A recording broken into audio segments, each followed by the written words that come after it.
What happens when public trust in a major professional sport doesn't just fade, but actually shatters? Yeah. Completely. Yeah. We're talking about that moment. The whole illusion of integrity just collapses. And our sources, well, they suggest we can actually pinpoint the day, October 23rd, 2025. That's the date, yes. The day to really massive figures inside the NBA, a respected Hall of Fame coach, and a very dynamic, high-profile player were indicted. Right. And it basically severed that unspoken bond, that faith between the fans and the game itself. Mm. So our mission today in this deep dive is to really analyze the source material, the stuff that detailed this whole scandal. And we're focusing on the most shocking claim, that the corruption wasn't, some outside force attacking the league. That was engineered, executed from deep within. From the inside out. Yeah. So the key names you need to keep in mind are Chauncey Billups, the icon, Mr. Big Shot, coaching the Trailblazers at the time, and Terry Rozier, a player known for that explosive kind of unpredictable talent. Pillars of the league, now accused of being, well, the villains. And the most, I guess, chilling part from everything we've looked at is this sudden, stark realization. The possibility that for some games anyway, the scoreboards might have been telling a lie, a fundamental lie.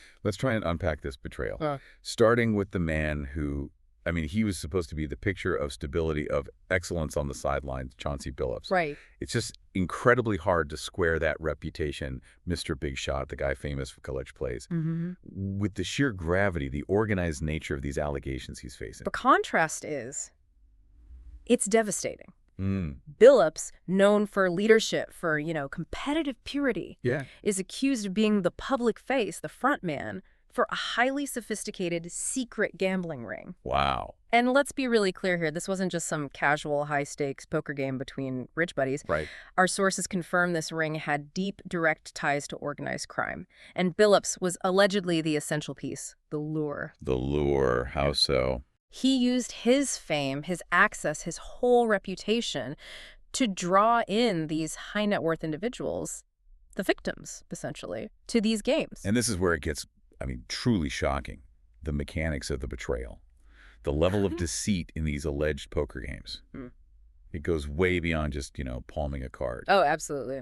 What did the investigation find about the technology they were using? Well, the technology is what really elevates this. It moves it from just a local scam to this sort of industrial-level con that triggered federal charges. Okay. The sources detail these really elaborate physical setups. We're talking hidden cameras, systematically marked cards. Marked cards, okay. And the use of what they actually describe as X-ray tables. X-ray tables. That sounds like something from a spy movie, not a coach's side hustle. Right. What did these things actually do? How are they used to cheat people? That detail is so key to understanding just how deep this criminal enterprise went. When the sources talk about X-ray tables, they mean concealed scanning devices. Built into the tables. Built right into the gambling tables themselves, yeah.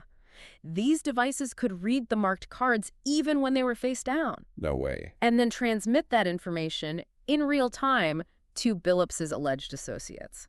So it gave them absolute, 100% certainty about what cards the victims were holding. So it wasn't about, minimizing losses or having a slight edge. It was about guaranteeing a huge, consistent profit for the organized crime element running things. Exactly. They completely eliminated luck from the equation. Wow. And this ensured they could just fleece people, thousands, maybe tens of thousands, in a single night, with absolutely zero risk of losing themselves. So the victims weren't just losing money in a card game they thought was maybe high stakes, but fair. No. They were being systematically robbed because they were drawn in by the prestige, the allure of playing with a Hall of Fame coach. That's a total perversion of trust, a complete betrayal. And the charges reflect that, right? The level of organization, the financial complexity. These are serious legal stakes. What specifically is he facing? Specific charges of wire fraud and money laundering. And these aren't, simple gambling offenses. This is federal stuff. Wire fraud and money laundering. What does that signal? Those charges tell you the federal probe found evidence the money was being moved across state lines, maybe even internationally, to hide where it came from, its illegal origins. Okay. Wire fraud points to using communications, could be texts, emails, maybe even transmitting those X-ray images to run the scheme. Right.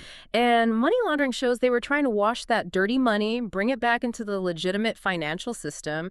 The scale of the exploitation, it demanded those heavy indictments. What's so fascinating, or maybe disturbing, is how Billups' alleged betrayal was this, deliberate, systemic rigging outside the official NBA game, using tech, using celebrity to target private victims. But then the next figure we need to look at, Terry Rozier, he allegedly brought the corruption right onto the court during games. And that's the critical connection, isn't it? What links Billups' sophisticated off-court scams to Rozier's actions is that same underlying motive: systemic financial exploitation. Right. And the willingness to just completely sacrifice integrity for personal gain, just executed in two very different arenas. Okay, so let's pivot to Terry Rozier, the dynamic player accused of leaking insider info directly to bettors. But it goes beyond just sharing secrets, right? The breach here is, well, way more blatant. Oh, it is. The most scandalous, specific allegation we found in the sources is that Rozier allegedly faked an in-game injury. Faked an injury during a game. Yes, he didn't just, share a tip-off or maybe play poorly to shave points.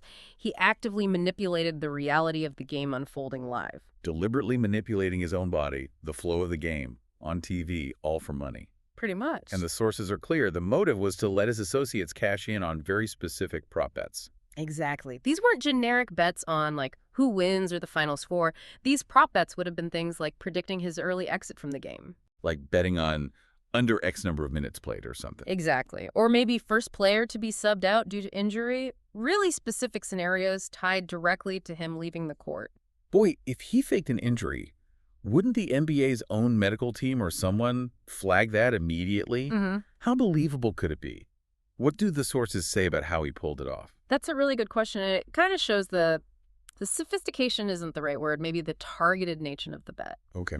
The deception didn't need to fool a doctor performing surgery, It just needed to fool the ref, the coach, the announcers, the fans watching, just enough to get him off the court quickly. Okay. The sources imply that something sudden, non-specific, like, a tweaked hamstring, maybe a quick trip to the locker room that ends his night, that's actually pretty easy to fake mid-game without raising immediate, verifiable suspicion. Right. His associates only needed him to be removed from the game. They didn't need, an official MRI result confirming a tear. That is surgical precision in corruption. The timing, the quick grimace, Yeah. all aimed at winning a very narrow, specific bet. And the payoff was huge. Absolutely massive. The sources cite one single suspicious wager, just one, that netted the bettors over $200,000. Wow. $200,000. Just based on his manipulated exit. That figure really highlights the precise, high-value financial carrot that drove this incredibly specific and just blatant breach of league integrity. And for Rozier, the consequences came fast. Yeah, immediate, suspended, pending the investigation. And the long-term threat is huge, a potential lifetime ban. Yeah. The NBA has zero tolerance for this stuff, officially anyway.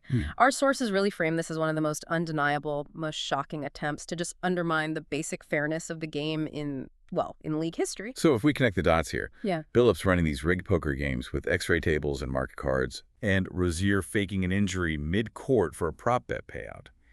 It reveals this, deeply disturbing pattern. The rot really was coming from within, from the highest levels of access, of privilege in the sport.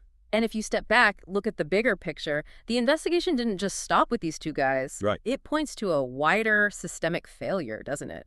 Where these high-profile figures saw their positions not as a responsibility, but as a kind of guaranteed source of illegal cash, both on the court and off. And the scale of the federal probe is massive, right? This isn't just about cleaning up one team or one scandal. No, it's huge. The investigation apparently spans over 30 suspects, involves several organized crime families, and it's tracking millions of dollars in dirty money flowing through the whole U.S. sports world. So the league's reaction, suspending them immediately, that was predictable damage control. Absolutely. They're in crisis mode. Total crisis mode. The focus now is all about protecting the brand, the reputation of the NBA itself, which has just been fundamentally publicly hammered. It's an existential crisis of confidence, really.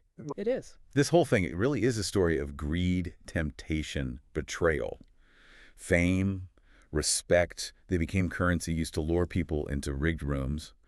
And loyalty to the fans, to the league itself, was literally sold off for a $200,000 prop bet win. The sources make it painfully clear. The tragedy here isn't just the ruined careers, though that's part of it. It's the fracturing of fan trust. And that is notoriously difficult, maybe impossible, to fully repair once it's lost on this kind of scale. So what does this all mean for you, the fan watching at home? We've seen the shocking level of sophistication. On one side, these high-stakes poker games that were just elaborate cons using marked cards and